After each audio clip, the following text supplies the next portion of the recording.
Dislipidemias constituyen un problema de salud pública mundial y en nuestro país también vemos cifras muy elevadas de personas que tienen trastornos de los lípidos, hipercolesterolemia, hipertrigliceridemia. Vamos a enfocarnos a hablar sobre los trastornos de los lípidos para poder entender cómo actúan los diferentes medicamentos para disminuir estas grasas. El colesterol es aquella sustancia que la mayoría de las personas se miden, se dosan para ver cómo está su estado de salud. Pero lo que debemos recordar fisiológicamente son las funciones del colesterol. Las funciones son primordiales para la existencia del ser humano. El colesterol tiene mucho que ver con la renovación de las membranas celulares, porque cada una de las membranas de las diferentes células de nuestro organismo está compuesto ya sea por proteínas, por fosfolípidos y también por colesterol. Entonces es fundamental que para una buena membrana celular exista en una cantidad adecuada el colesterol. El colesterol también nos va a servir para síntesis de hormonas. Estamos hablando de hormonas sexuales y los esteroides. Los diferentes compuestos en su estructura química de las hormonas está constituido por colesterol. El colesterol también es fundamental para la síntesis de ácidos biliares. Los triglicéridos, que constituyen una grasa muy peligrosa en el ser humano y un factor de riesgo cardiovascular muy alto, también tiene funciones biológicas. Los triglicéridos es la materia prima, es el combustible que nos va a servir para diferentes reacciones. Tiene que ver también como parte de la constitución de diferentes áreas de defensas de órganos y tejidos. El triglicérido conserva el calor y también los triglicéridos tienen que ver con el moldeo del cuerpo, del organismo, para darle cierta forma, cierta estructura. Entonces, tanto el colesterol como los triglicéridos son fundamentales dentro de la fisiología del ser humano.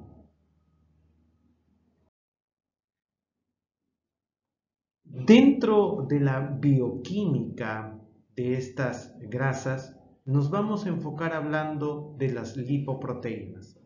Las lipoproteínas son diferentes moléculas, son diferentes sustancias que tienen diferentes tamaños y diferentes estructuras. Las más grandes las denominamos kilomicrón, a esta gran fracción de la grasa. Este kilomicrón tiene la particularidad de transportar, tiene una función de transporte. ¿Y qué transporta? Triglicéridos de los intestinos hacia los tejidos periféricos. La otra fracción de lipoproteína es el VLDL. El VLDL es ya un remanente de esta gran molécula que es el kilomicrón y tiene la función también de transportar triglicéridos del intestino hacia los tejidos periféricos. Luego hay una pequeña fracción denominada IDL que transporta colesterol y triglicéridos, pero los transporta hacia el hígado. La otra fracción lipoproteica es el más conocido, LDL, que comúnmente las personas le denominan el colesterol malo. Este LDL transporta colesterol a los tejidos periféricos y al hígado. Luego, una fracción mucho más pequeña en tamaño es el HDL, conocido comúnmente por las personas como el colesterol bueno. Este HDL transporta colesterol también a tejidos periféricos y al hígado. Cumple una función similar al LDL. Esto son las diferentes lipoproteínas constitutivas en nuestro organismo y sus diferentes funciones. Si nosotros queremos analizar a la estructura de una lipoproteína, esta tiene un núcleo, tiene una membrana constituida por lípidos, tiene fosfolípidos, un área donde está el colesterol libre. En el interior del núcleo podemos observar triglicéridos y colesterol en su forma de éster. Entonces una lipoproteína está constituido por todos estos constituyentes bioquímicos que acabamos de nombrar. Esta es la estructura básica de una lipoproteína. ¿Cómo está compuesta cada lipoproteína plasmática? Como hemos visto, el kilomicrón, que lo vamos a encontrar, pues está su origen en el intestino, está constituido mayormente por triglicéridos. Un 90% del kilomicrón es triglicéridos y solo un 5% es colesterol, ya sea colesterol libre o éster de colesterol. Luego está el VLDL en el hígado. Este está constituido por un 60% de triglicéridos y un 20% de colesterol. Luego tenemos el LDL, que está compuesto en menor cantidad, solo por 8% de triglicéridos, pero un 50% de colesterol. Y el HDL, que lo encontramos en los tejidos, está compuesto por una baja cantidad de triglicéridos, llegando hasta un 5% y un 40% de colesterol. Esto nos quiere decir que cada una de las lipoproteínas plasmáticas tienen una constitución diferente entre los triglicéridos y colesterol, viendo que la mayor carga de triglicéridos está en el kilomicrón, el VLDL, y la mayor carga de colesterol, ¿no?, está en el LDL.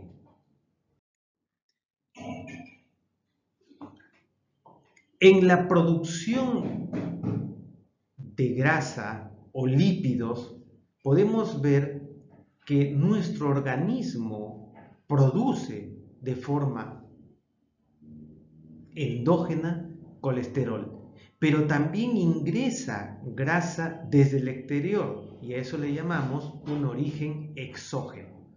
Cuando nosotros por la dieta consumimos grasa, forma exógena, la grasa ingresa con los alimentos. Estas grasas o lípidos de los alimentos van a sufrir alteración por los ácidos biliares y van a ser absorbidos por el intestino delgado. Luego se van a fraccionar en las lipoproteínas ya conocidas y vamos a tener en primer lugar a esta gran lipoproteína que denominamos kilomicrón. El kilomicrón va a ser transportado por el sistema, ya sea por vía capilar, y de ahí se va a distribuir hacia otros tejidos, como puede ser el músculo y puede ser el tejido adiposo. El remanente de kilomicrón que queda va a ir hacia el hígado y del hígado se va a transformar en VLDL. Este VLDL también nuevamente va a pasar por vasos como los capilares, se va a seguir depositando en músculo y tejido adiposo y de ahí también el VLDL va a dejar un remanente denominado IDL. Este va a pasar nuevamente al hígado o se va a transformar en LDL y el LDL se va a depositar en el hígado o también en los tejidos periféricos. Cuando nosotros tenemos una producción endógena interna en nuestro organismo, pues este LDL va a venir desde el hígado y también se va a poner, se va a depositar en tejidos periféricos. Esta es la forma como podemos ver la fisiología de las lipoproteínas. Pero cuando hay alteración de cualquiera de estas vías e incrementan los valores normales o fisiológicos de estas lipoproteínas, estamos frente a las dislipidemias. Entonces, hay causas que van a elevar el colesterol primario, y estas son tres. El colesterol puede estar elevado, primero, por un aumento de la síntesis de LDL colesterol por parte del hígado, o sea, un aumento en la producción endógena.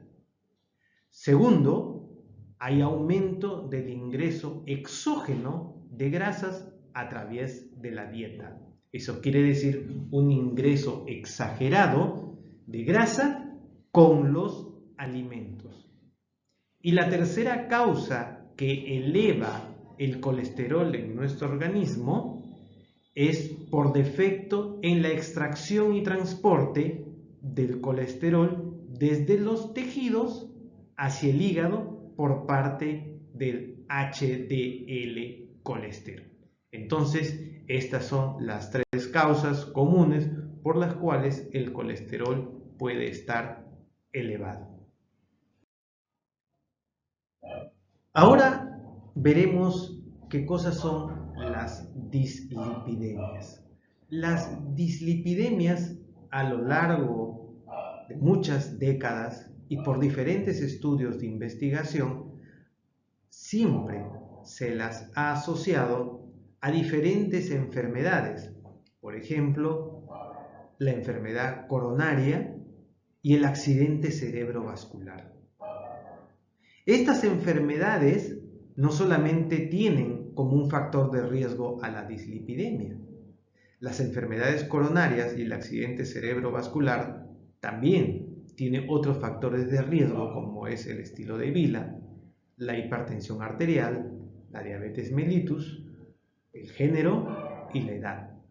Pero fundamentalmente tenemos a nuestro actor principal que son las dislipidemias. Entonces, ¿qué cosa es una dislipidemia? Si hablamos desde el punto de vista patológico. Es la alteración en el metabolismo de los lípidos, presentando cambios a nivel de la función o cantidad de las lipoproteínas. Las dislipidemias van a interaccionar con otros factores de riesgo y es secundaria a otras enfermedades o alteraciones genéticas.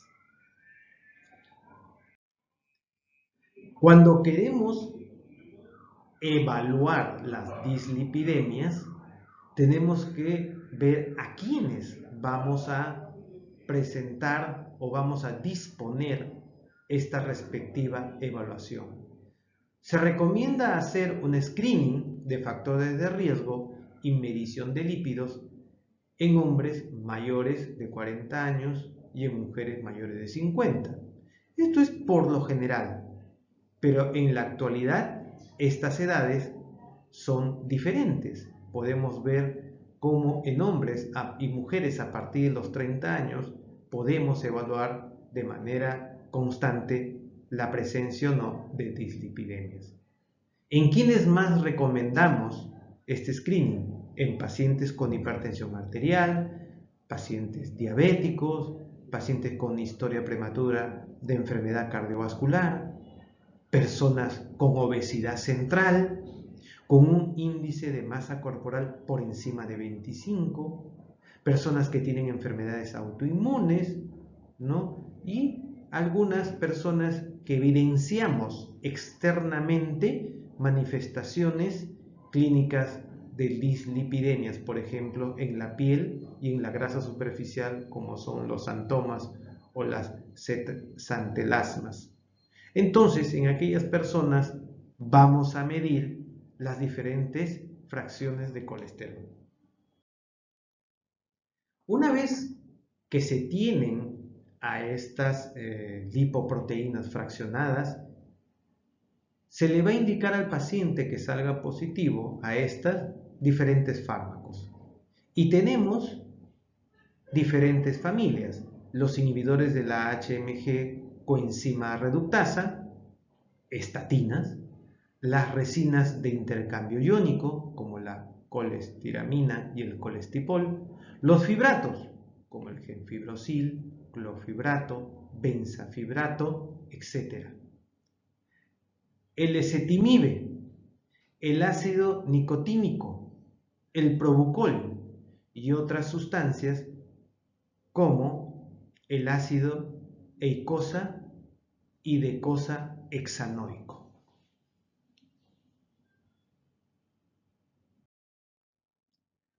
Los principales actores, que son los fármacos más usados en la actualidad, son los inhibidores de la HMG coenzima A reductasa. Estos bloquean la síntesis de colesterol hepático por inhibición competitiva de la enzima. Entonces, cuando uno bloquea a esta enzima, disminuye la síntesis de colesterol a nivel del hígado.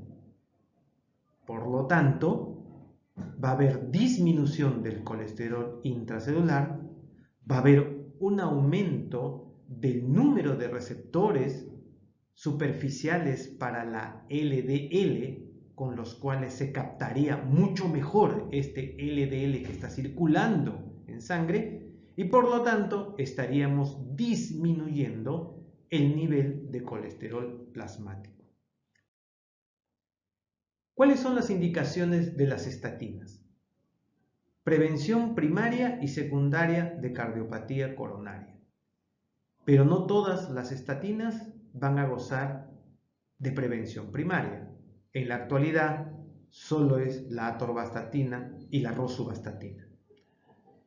Disminución de eventos cardiovasculares y mortalidad en general. En pacientes que presentan colesterol normal o leve aumento de ello y que se van a ver beneficiados con sus efectos sobre morbimortalidad.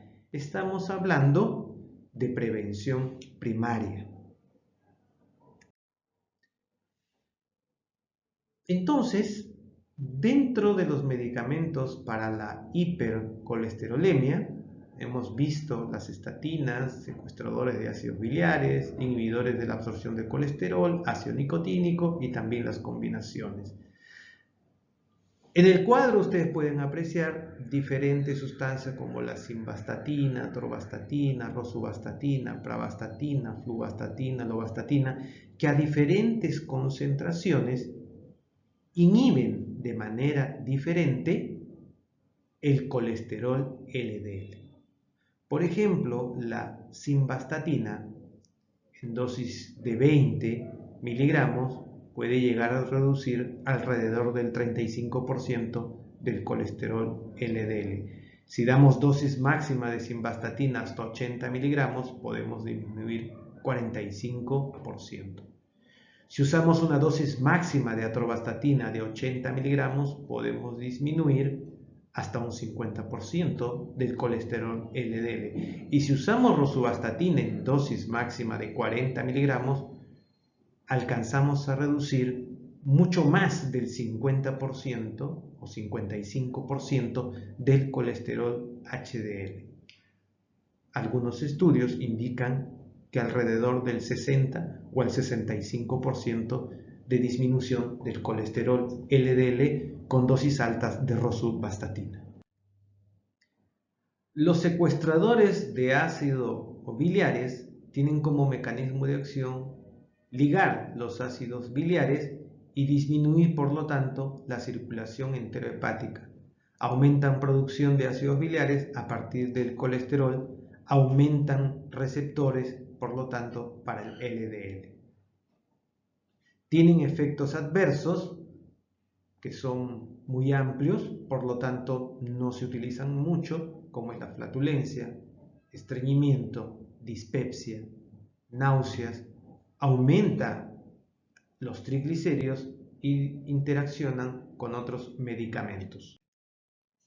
Los inhibidores de la absorción de colesterol, como por ejemplo ezetimibe, inhiben la absorción del colesterol a nivel de la superficie de la vellosidad intestinal, disminuyen el LDL y aumentan los receptores para una mejor captación del LDL. Se puede utilizar en monoterapia y en combinación, que es la más asociada. Son pocos los eventos adversos, pero se dice que no se debe dar con las comidas. Luego tenemos el ácido nicotínico. Este va a actuar a nivel del hígado y el tejido adiposo, aumentando la lipólisis.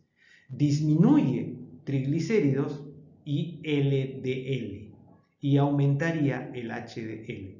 Tiene efectos adversos como hiperuricemia, flushing, toxicidad hepática y acantosis nigricans, más aún si son pacientes diabéticos.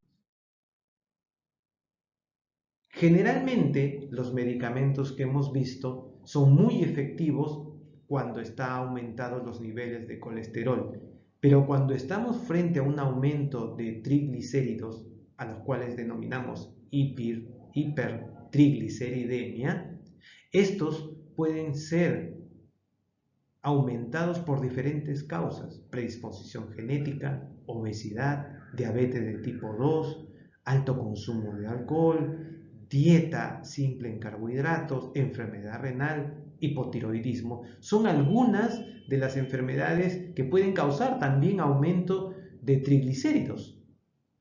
Entonces, los triglicéridos son un factor de riesgo principal para eventos cardiovasculares. Es un poco más difícil controlar los triglicéridos que el colesterol. Dentro de los medicamentos específicos para hipertrigliceridemia están los fibratos, el ácido nicotínico, los ácidos grasos tipo omega 3 y las combinaciones. Pero todo tratamiento para manejar dislipidemias tiene que ir en primer lugar con una dieta adecuada y actividad física, o sea, cambios en el estilo de vida. Dentro de los fibratos tenemos besafibrato, ciprofibrato, fenofibrato y el conocido gemfibrosil. Cada uno de ellos, por ejemplo, el fenofibrato puede disminuir los triglicéridos entre el 23 y el 54% y aumentar el HDL colesterol entre el 9 y 23%. El gemfibrosil puede disminuir los triglicéridos entre el 20 y el 50% y aumentar el HDL colesterol entre el 10 y el 30%. Los otros medicamentos es lo más común también en nuestra población, el uso de omega 3, que lo encontramos como un componente principal del pescado. Estos también van a disminuir alrededor del 30% los triglicéridos si se consumen 2 a 4 gramos por día. Las combinaciones que también son comunes para el manejo de la hipertrigliceridemia son las estatinas más fibrato, las estatinas más ácido nicotínico, las estatinas para omega 3 y terapias triples como es la estatina, ezetimibe y ácido nicotínico. Todos ellos cuando se ven personas que tienen aumentado tanto el colesterol como los triglicéridos. Pero como hemos conversado, el fármaco no va a servir si es que no hay un cambio en el estilo de vida. Si solamente disminuyésemos el consumo de grasas saturadas, habría una reducción natural del LDL entre el 5 y el 10%. Si aumentáramos el consumo de esteroles vegetales, se reduciría 10%. Si disminuiría el peso, 4%. Si disminuimos el colesterol, 2%. Y si aumentamos las grasas poliinsaturadas, 1%. Solo con estas medidas se disminuiría hasta un 20-27% el colesterol LDL. Estas son entonces las medidas principales en el caso de dislipidemias.